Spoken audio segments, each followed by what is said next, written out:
Peel Jackson. She is an ex-IRS agent, CPA, fraud examiner. She was working for the IRS. She was on the fast track to success there. She was doing very well, had received numerous awards for all of the work she did. And she realized that there is no law and that the biggest fraud was the IRS. I tried to be the best at whatever I did. So when I got to the IRS, I hit the ground running. My first year in 1988, I got the Fraud Award. It's a big shaped in Georgia award for fraud. But I got numerous awards, and my biggest one is from the IRS commissioner himself. Back in 1995, it was Fred T. Goldberg. One of the things that I wanted to tip you off on as far as what the IRS does before I get into the story, they had, I don't know what they're doing now, but they had what's called a Market Segment Specialization Program, or MSSP. They would take different market segments, like ministers, and try to figure out how much money you were underreporting. Let's take beauticians, for example. I'm going to audit her beauty shop. She owns the shop, and she has some people working there. Based on the assumption that the IRS has that people don't report all of their money, but they like to put all their expenses on there. So granted, all her expenses are on the tax return, and I figure out how many bottles of this and that she bought, I can calculate a dollar figure. So I'll tell Sophia, after it's all over and we're buddy-buddy, I just shock her, and I say, well, guess what? It looks like, based on my calculations, that you really brought in $80,000, but you have $50 on the tax return. So here, you owe the IRS back $30,000. What would she do? She would sign off on it. I only had 2 cases in 7.5 years where somebody actually bucked at me. People are so afraid. The government and the media have gotten you guys so afraid of the IRS that you don't even buck them. Now, mind you, she might have left some money off. Maybe there was several times where she just didn't report the cash. And maybe that's why. Maybe she has no idea how much she, quote unquote, underreported. Maybe that was it. But they always acquiesce.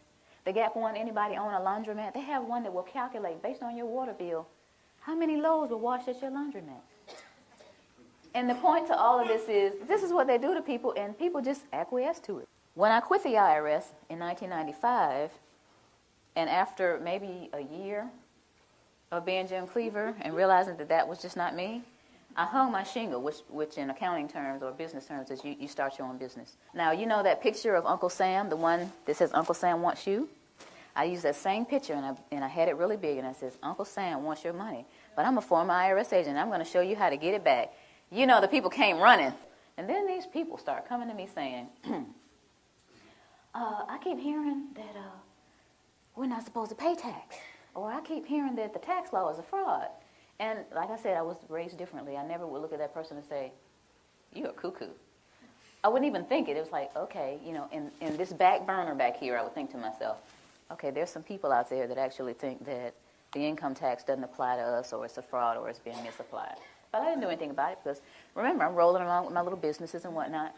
So one night maybe in early June, one of my pastor clients called. It was night. It was about 9 o'clock at night. And she said, you know what? I think it was maybe a Wednesday night, after her Wednesday night service. She said, I've got this parishioner that just keeps bugging me about this income tax. She's talking about that we're not liable for the income tax, and she wants to talk to you. Can I give this lady your telephone number? And I said, okay. So maybe about 10 minutes later, this lady called me. She said, I have a question for you. Are we supposed to pay income tax or not? And I said, okay. Do you want the cuffed answer or do you want the real answer? She said, I want the real answer. I said, well, I really don't know. You know, even though I'm a former IRS agent, I haven't done the research, but I hear that there's a credible body of evidence out there that says that we don't owe the income tax. I was okay. I mean, I took the information. I was sitting there listening like, okay. And, you know, I said, okay, this lady had a lot of information. I don't know where she got it from. So a few weeks later, she called me again, and she said, Miss Jackson, remember that information I told you on the phone? It's in the USA Today. Pull it up on the internet. Okay, so I got the USA Today. It was July 7th, 2000. And it says, Dear we the people, most citizens are not required to file an income tax return. The 16th Amendment to the Constitution is a fraud. And if you file, you waive your Fifth Amendment rights. I said, okay, that's some of the stuff she was saying. Now, this is a lot of reading. But I kept reading because I was very interested, you know, being a CPA and into fraud and all that. I wanted to see what was going on. So here in the third column, it says no one has been able to collect the $50,000 reward offered by Bill Conklin to anyone that can identify the section of the Internal Revenue Code that makes a typical worker liable for the income tax. I'm serious about winning is $50,000. Okay, so it's at my desk. Basically, I just shoved everything off my desk and got the codes out, the regulations out, the tax guide I got on the internet to look at the Cornell University site, all these different things, and I started researching. And 2 weeks later, I said to myself, oh my goodness, we have a problem here. It doesn't look like I'm going to win this money. And I was sitting there at my desk thinking, this thing is a fraud. 2 weeks it took me to sit there and realize that. I didn't just look at the positive, I looked at the negative, I looked at the IRS site. All these things are going on. This thing is a fraud.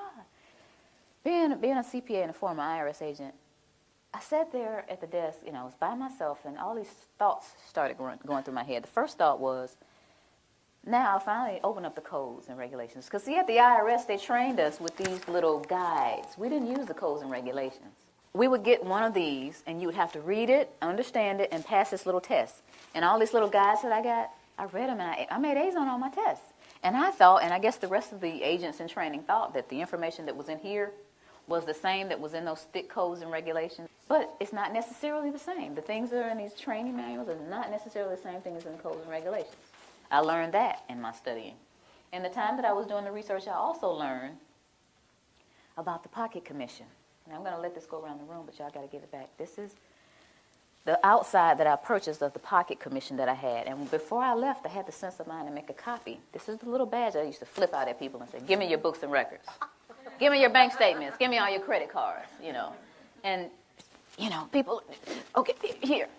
Even the counties, I go to the county, do it. I go just about anywhere and flip this little thing out and get whatever I wanted. There's a lot of power nuts out there doing that, guys. Y'all know it. Half of you already know about it.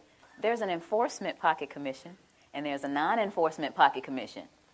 And I started looking back at this thing. It has SER, Southeast Region. First of all, I'll read it. It has my picture up here, and it says, Sherry Jackson, whose signature and picture appear above, is duly commissioned as Internal Revenue Agent and has authority to perform all duties conferred upon such officers under all laws and regulations administered by the Internal Revenue Service, including the authority to investigate and require and receive information as to all matters relating to such laws and regulations.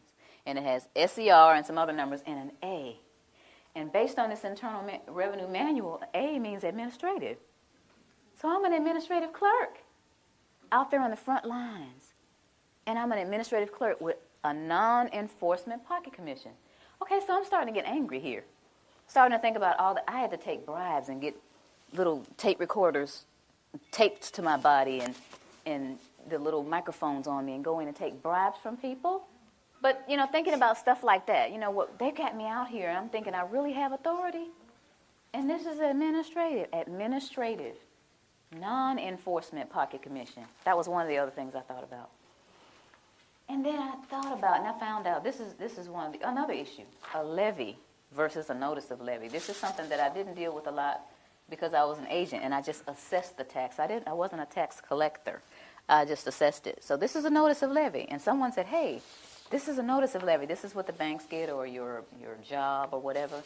They said, look at the back of it. So I'm looking at the back of this notice of levy, and it says, Section 6331, levy and distraint.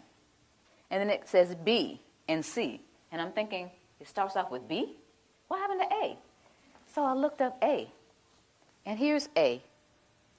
And it says, levy may be made upon the accrued salary or wages of any officer, employee, or elected official of the United States, the District of Columbia, or any agency or instrumentality of the United States or the District of Columbia by serving a notice of levy.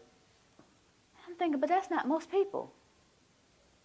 That's not the person that works at AT&T or Bell South or Coca-Cola. That's not most people. Aren't people noticing that the A isn't on here? Aren't they curious about it? Why are they doing this? All this is going through my head during this period of time, then I'm realizing that there's a rat in the camp. That's what I call it. But this is the straw that broke the camel's back. The Federal Reserve is not federal. How many of you did not know before today that the Federal Reserve isn't federal? If you didn't, don't be shy. If you didn't know before today that the Federal Reserve isn't federal, raise your hand. Most people don't know that. 9 out of 10 people that I asked off the street don't understand that the Federal Reserve is a non-auditable private banking cartel. They are collecting $36 million an hour in interest from the American people. $36 million an hour in interest from the American people. My children, my two children, were born $86,000 in debt based on the national debt. Now, why am I going to take away from those children to give to somebody that is going to be born in 2030? That's not going to happen. So that was my decision. It was very easy. You know, you think about stuff like fear. Oh, the IRS is going to get you. They're going to take your stuff. That's not important to me. Stuff's not important to me. My children are important to me. I'm one of those mothers that will roll up her sleeves with one leg and try to whoop you if you mess with my children. And I think that a lot of mothers are like that. So this is what my decision was. And I went on and started educating people.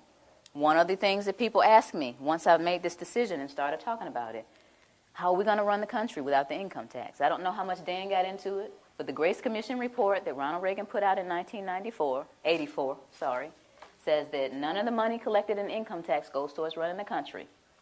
But the bottom line is it's not going towards running the country, so you patriotic people out there, you've been fooled. Beardsley Rummel, he was Federal Reserve Chairman back in 1946, did a speech before the American Bar Association. The title of his speech was Taxes for Revenue Are Obsolete. Within the body of this report, he says that the taxes, the income taxes for redistribution of wealth. What is redistribution of wealth? What is that? That's taking from me that I've worked hard for and giving it from somebody else to somebody else. Shouldn't I have the right to redistribute my wealth if I want to? Another question that they ask me is, how come I haven't heard this on TV or on the radio or in the newspaper? Well, sweetie, the simple answer to that is the same people who own the television stations and the newspapers and the radio stations are the same people who are involved with the Federal Reserve. And here is a little statement that says that it only requires 5% ownership to significantly influence the media. Rockefeller is one of the original shareholders of the Federal Reserve. As early as 1963, the House Banking Subcommittee reported that Rockefeller, through Chase Manhattan Bank, controlled 5.9% of the stock in CBS and the bank and gained interlocking directorates with ABC. I went all the way through high school, all the way through college, all the way through testing for the CPA, and all this Irish training and didn't hear about any of this. You think they want this information out here? For you guys to eat up and chew up and find out what's really going on? I don't think so. Now, another one. Why don't we just tell our elected officials about this? And to make a really long story short, the We the People Foundation, the same people that put out this ad, put together a hearing. And these 40 researchers were going to ask the IRS and the DOJ these questions, and we're going to have this big meeting in Washington called the Truth and Taxation Hearings. Okay? So we got together with 537 questions. So we sent them the 537 questions so they could research and have the answers, and what did they do? They reneged on coming. They signed off on it, but they reneged on coming. So you all didn't get to hear the truth. We went on and had the hearings anyway, put it on CD, marched around Washington, giving it to all 535 congressmen and senators. Please look at this information. We got stupid responses back like, thank you for visiting our offices in Washington. The next time you come to Washington, please visit us again. They don't care. Your presidents don't care. Another one that they ask me, or they'll say something like, well, this just sounds like it's some kind of conspiracy theory. Y'all hear that a lot? Okay. But tell me this, what's the difference between a conspiracy and a strategy? Don't you understand that this is all by design? All this black, white stuff. You're white, I'm black, you know. You're Democrat, I'm a Republican. You know, y'all heard of divide and conquer before, right? Why y'all letting them do it to us? While I'm sitting up here arguing with this man about what his great-great-great-granddaddy did to mine, there's this big old fence closing in around us. And while I'm sitting here wasting time and he's sitting here telling me why he doesn't know, we need to put our heads together and figure out how to get out of this fence that these people are building around us. Am I right? Yeah. That's what we got to be. Divide and conquer, we can't let that work anymore. It's been working all these years. Then we need to get together and understand. First of all, you need to understand what is going on with your money. You work hard. It's like we're a hamster on a wheel. This country started out with taxation without representation. Where are we now? How did we get back to where we started? We got lazy and comfortable. Get out your comfort zone. I never tell people to file a tax return. I never tell them not to file. I never tell people to pay taxes, and I never tell them not to pay. What I tell people is to do your own research, do your due diligence, and decide whether or not you're going to be a slave or get off the plantation. That's your choice. So in essence, you're wasting time. As long as you continue to feed the monster's going to grow. They're going to laugh in your faces. Any kind of cause that you have, anything that you're trying to do in your life concerning getting things back on track with our country, the way it's supposed to be, you're going to get laughed at because you continue to give them the money to do whatever it is they're doing to us. A lot of people don't care. A lot of people get the money taken out of their checks and they actually think they're getting, I get back $3,000 every year. They don't take anything from me. I say, sweetie, look at your W-2. They took $14,000. They gave you back $3,000 of your own money. Oh.